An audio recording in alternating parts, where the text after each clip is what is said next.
Con más de 20 años haciendo el milagro de interpretar el código silencioso del pentagrama, Carlos Vieu, uno de los grandes directores de orquesta de nuestros tiempos, nos acompaña en un contrapunto para conversar sobre las claves de la orquestación en el ámbito de la música y el paralelismo con el mundo de la tecnología.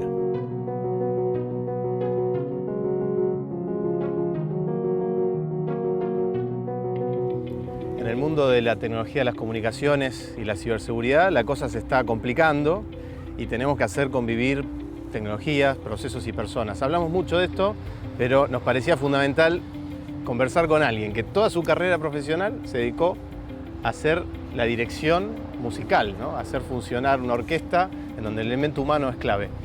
¿Qué deberían aprender los que están detrás de la orquestación de tecnología en cuanto al manejo de personas? A revalorizar el factor humano, pienso yo.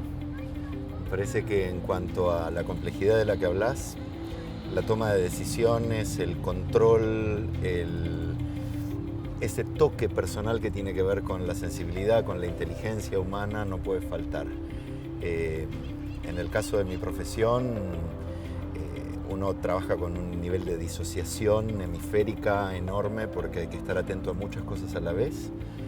Y me imagino que en tu mundo esas cosas que están muchas veces en manos de eventos tecnológicos, de aparatos, de consolas, de coordinaciones eléctricas, requieren de un cerebro humano como para que no solo no pierda, valga la redundancia, la humanidad todo este proceso, sino también para que tenga ese toque de sensibilidad que la máquina todavía no tiene. Totalmente, nuestro mundo se está empoderando demasiado de la tecnología, pero la tecnología sola no resuelve el problema de la comunicación o de la ciberseguridad. ¿Cómo ves ese proceso de gobernanza cuando tenés tantos elementos para ejecutar? En tu caso la tecnología son los instrumentos, hay todo un proceso. Sí, en el caso de mi profesión, obviamente el factor humano es preponderante porque el director de orquesta no provoca el sonido, provoca el estímulo a las personas que hacen el sonido.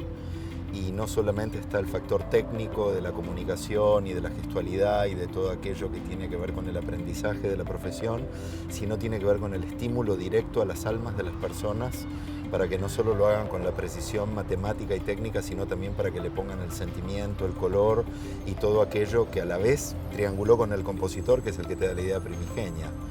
Yo pensaba que en el caso de la tecnología, como para hacer una analogía, la tecnología, por más compleja que sea hoy en día y con todo el desarrollo que hay y con toda la comunicatividad y esa inmediatez de que apretás un botón y estás hablando con Japón, todo esto lo inventó el hombre como una necesidad de ampliar sus horizontes comunicativos, pero basados en algo primigenio que es que el hombre es un ser social y sin el otro no existe, lo necesita como espejo y como reflejo. Entonces, tal vez este factor humano del que hablamos, que no debe dejar de existir en el ámbito tecnológico, es el que vuelva al origen del porqué de la tecnología, que es para mejorar la vida del hombre, en definitiva. Súper interesante lo que decís porque perdemos de vista que lo inventamos nosotros a nuestra imagen y semejanza, ¿no? Y sabes que hay algo curioso, supongo que en tu mundo todo parte de una partitura, o sea, partís de una partitura, pero agarrás esos tipitos colgando de los alambres y haces una obra. En nuestro caso a veces nos falta la partitura.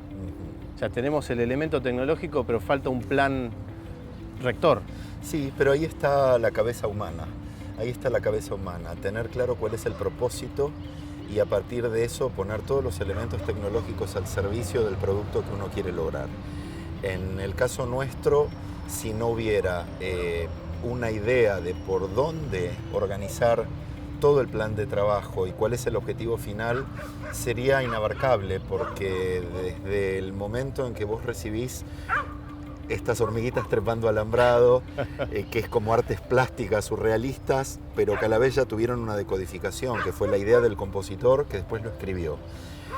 Muchas veces el compositor murió hace cientos de años. Vos recibís ese papel, lo tenés que volver a decodificar en términos de lo que era el sonido en la mente del compositor.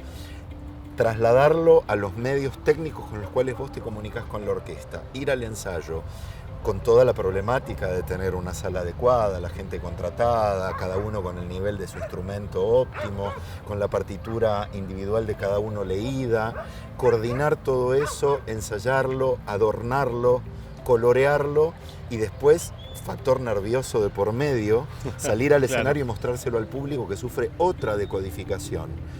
Del sonido a la sensibilidad, del sonido a la emoción, del sonido al espectáculo, si es algo visual como una ópera, como un ballet. Y toda esta cosa nosotros lo hacemos sin más elementos tecnológicos que a lo mejor una bombita que refuerza la iluminación del atril. Claro, claro. O a lo sumo con una cámara de video y un circuito cerrado que le da la referencia a otro maestro que hace de repente lo que en nuestra jerga es un interno, algo que pasa atrás del escenario. Pero en el caso de ustedes, que tienen todos los botones posibles para ir a la luna, si esos botones no los maneja un controlador aéreo, Claro. los aviones chocan. ¿Y cómo ves la relación entre el talento y también el estilo de dirección o de conducción? ¿Hay un estilo y hace ese estilo una diferencia? Yo creo que sí. Yo creo que la persona que conduce fundamentalmente tiene varias responsabilidades. Una es tomar decisiones, otra es hacerse cargo de esas decisiones porque no siempre son las acertadas o si lo son a veces son muy jugadas y hasta combatidas por aquellos dirigidos. Y después, en algún punto, todo sucede en vivo lo que nosotros hacemos, sucede con el factor tiempo, por lo cual el nivel de resolución es casi reflejo, es casi inmediato. Uno no se puede detener a pensar porque cuando estás pensando está sucediendo y llegas tarde. Entonces, tal vez nuestro cerebro funciona como una computadora y hacemos que una computadora se parezca a un cerebro. Ahí está nuevamente ese ida y de vuelta, pero ¿sabes qué? De hecho, hablando del tempo, en nuestro mundo pasa esto. Estamos en una carrera contra el tiempo. Podríamos decir que los que gestionan la tecnología y la ciberseguridad están como en un allegro, prestísimo, con foco. Sí. Corriendo, sí. ¿No? Y esperando que nada malo suceda. Es que así son los tiempos de la tecnología. Todo ocurre en microsegundos. Y lo vemos en todos los hechos de la vida. En todos los hechos de la vida. O sea, es impensada la vida de hoy sin la tecnología presente. Somos casi dependientes de la tecnología, a tal punto que muchas veces anulamos muchas operaciones que sí poníamos de manifiesto antes de la existencia de esta tecnología. Por eso digo, no hay que perder el eje de que nosotros creamos esto. Ustedes crearon esto, yo no entiendo mucho, pero de alguna forma ese reflejo de necesidades primigenias que no se podían solucionar o que se solucionaban con otros tiempos. Y hoy en día que es todo tan vertiginoso, es un poco el huevo y la gallina. No sabemos si es vertiginoso porque la tecnología le da más velocidad o porque nosotros necesitamos más velocidad y por eso creamos tecnología que nos facilita las cosas. Pero volvemos al punto común. Necesitamos del contralor, del cerebro humano y sobre todo de la sensibilidad humana para que esa tecnología no nos supere y esté siempre al servicio nuestro y no nosotros al servicio de ella. ¿Se puede preparar la orquesta para cuando todo falla? O sea, el concepto de resiliencia, que en nuestro ámbito también es cierto porque algo va a fallar, te van a atacar desde el punto de vista del cibercrimen y tenés que seguir operando, tenés que seguir continuando, ¿no? Sí, yo creo que hay un factor comparativo bastante directo. Nosotros, a diferencia de un escultor o de un pintor que cuando dan la última cincelada o firman la tela, la obra queda siempre igual y vos la podés ver en un museo y para vos puede significar una cosa y para mí otra, pero la obra objetivamente es la misma. En cambio nosotros, como lo hacemos en vivo y la música ocurre cuando la pones en sonido y en el tiempo, puede haber factores accidentales que tienen que ver con el vivo y tenemos que estar preparados al 150 para que podamos rendir el 100, porque de repente, no sé, por ejemplo, si estás en un espectáculo complejo como una ópera, que es como si fuera un recinto lleno de computadoras porque tenés el técnico, el escenógrafo, todos los que están atrás de escena, el apuntador, el cantante que se tiene que acordar de la música, de la letra, actuar, interactuar con otro cantante, mirar de reojo al director, el director con la orquesta concertando con el escenario. Es toda una cosa apabullante si uno lo analiza desde la descripción mera, pero un cantante puede tener una laguna en la memoria o un asistente de escenario le puede haber dado el acceso a escenario tarde a un actor o a un cantante y eso provoca una caída de fichas, ¿no?, de dominó. Claro. Y el director, a pesar de que está en el foso y de espaldas al público, escondidito ahí, es en el cual convergen todas las miradas para poder llevar adelante lo que funciona y para poder solucionar lo que accidentalmente no funciona. Bueno, el foso es bastante parecido a donde hoy estamos ubicados los que operamos la tecnología, sí, ¿no? Claro. Estamos ahí detrás, a veces no se ve, pero cuando falla algo ahí en el foso, el impacto está en el escenario, ¿no? Sí, sí, yo siempre lo dije hace un momento, lo remito a la experiencia del controlador aéreo, que debe ser además una de las carreras más estresantes que existen, porque vos ves los avioncitos, estás en una plaza o te vas al aeroparque o vas camino a Ezeiza y ves pasar los aviones, pero todo eso, quién aterriza, quién sube, con qué intervalo, qué ruta toma cada uno, para dónde va, el viento, aquel que viene con menos combustible entonces tiene que cambiar la prioridad, figura todo en una pantallita de radar.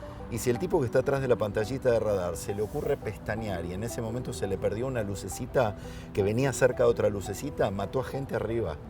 Entonces, en el foso, tal vez una cantante amiga decía, no hacemos neurocirugía, si cortamos 1 milímetro para allá no dejamos cuadripléjico a nadie. Pero desde la vocación y desde la responsabilidad profesional nos tomamos lo que hacemos como si hiciéramos neurocirugía. Y claro, la música es matemática también y es ciencia y la perfección estructural y el ajuste es algo básico antes de ir a lo que llamamos expresión u otro tipo de matices que tiene que ver con lo sensible. Entonces tenemos que tener un factor de control, de coordinación, casi tecnológico, a pesar de que somos humanos y por ser humanos tenemos un margen de error enorme. Así que, bueno, no sé si es comparativo, pero sí es apasionante tratar de acercarlo, ¿no? Me gustaría cerrar con 2 cosas, Carlos. Una, el director siempre se ve que tiene control de todo, ¿no? Está ahí solemne. Debería, por lo menos. Debería. ¿Cuál es el temor que tiene un director? ¿De qué depende su éxito? Y por último, ¿cuál es la enseñanza que crees que desde tu campo debería tomar aquel que está en el campo de la tecnología, pero que también tiene que hacer funcionar cosas dispares con el elemento humano? Empiezo por lo último, la preparación, la excelencia, el tratar de anticiparse a los eventos, el tratar de conocer muy bien cada elemento con el que se trabaja para poder optimizar el rendimiento de esos elementos y su coordinación y su puesta en marcha, incluido el estímulo. Tal vez una máquina no tiene un estímulo humano desde el punto de vista de la sensibilidad, pero sí un mal manejo puede provocar una catástrofe. Más allá de que la máquina puede provocar una catástrofe, que sí o sí tiene al humano atrás para arreglarla, porque la máquina muchas veces no se autoarregla. En el caso de la música, también es un poco parecido. Si uno no conoce a todos los elementos con los que uno trabaja, no puede saber o no puede vislumbrar cuál puede ser la vara de medida del producto final. Yo siempre le digo a los alumnos míos que uno tiene un criterio de realización y ese criterio sale del análisis y de una preparación muy sólida, que era lo que te decía recién, pero la realización de ese criterio varía según las circunstancias, que a veces son totalmente momentáneas o tienen que ver con lo que pasa en ese momento. Entonces, la capacidad de resolver tiene que ver con esto que te decía en la otra respuesta que va encabalgada con esta. La preparación, el estar atento, el utilizar la inteligencia al servicio de un buen producto, la concentración y el compromiso. Me parece que en eso se parecen bastante las 2 áreas. Carlos, creo que hay una comunión interesante entre tu universo que parece paralelo, ¿no?, y tan distinto al nuestro, pero que en el fondo todo es una cuestión de personas y de hacer que las cosas funcionen. Ha sido un placer enorme y un privilegio poder haber tenido esta conversación contigo. El mío. Gracias, Carlos. A vos.